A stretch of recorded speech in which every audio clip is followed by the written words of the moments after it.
Mirai movie review చూద్దాం. Non weekends లో కూడా థియేటర్స్ హౌస్ఫుల్స్ అవుతున్నాయి. మిరాయికి ఆ క్రెడిట్ మనం ఇవ్వాలి. అండ్ మిరాయి మూవీ స్టోరీ విషయానికి వచ్చేస్తే 9 బుక్స్ ఉంటాయి. అశోకుడు డివైడ్ చేస్తాడు 9 బుక్స్ ని. అండ్ ఆ 9 బుక్స్ కి 9 మంది 9 టైప్ ఆఫ్ పీపుల్స్ లీడర్స్ కింద ఉంటారు. వాటిని కాపాడడానికి సేవియర్స్ కింద ఉంటారు. ఆ 9 బుక్స్ ని కాపాడడానికి వాటిపైన మంచి మనోజ్ కన్నేస్తారు.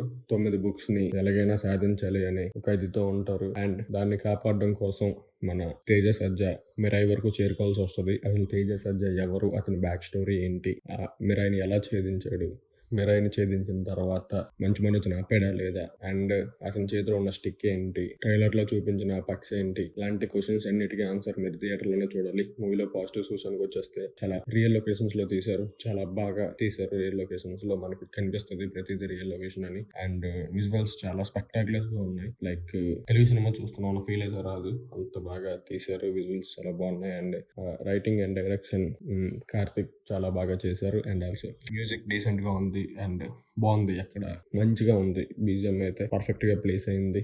అండ్ యూజ్ చేసి కొన్ని సీన్స్ చూపించారు, అవి కూడా బాగా చూపించారు. అండ్ క్యామియోస్ బాగున్నాయి. అండ్ పాజిటివ్స్ లో లీడ్ యాక్టర్ గా చేసిన ప్రతి ఒక్కరు, శ్రేయ గారి దగ్గర నుంచి ప్రతి ఒక్కరు చాలా బాగా పర్ఫామ్ చేశారు. అండ్ నెగిటివ్స్ విషయానికి వచ్చేస్తే కొన్ని చోట్ల సెట్ వర్క్ అనేది మనకి తెలిసిపోతూ ఉంటది కొన్ని ఫైట్స్ లో. అండ్ నాకు తెలిసినంత వరకు అదొకటే negative. And also first half లో గెటప్ సీన్ ట్రాక్ కొంచెం నాకు first half and second half లో గెటప్ సీన్ ట్రాక్ కొంచెం నాకు నచ్చలేదు. అంతే నాకు అనిపించిన నెగిటివ్స్. అండ్ ఈ మూవీకి వేసిన rating 3.5 out of 5. That's it guys. For more movie related content, subscribe to us and post it. Thank you.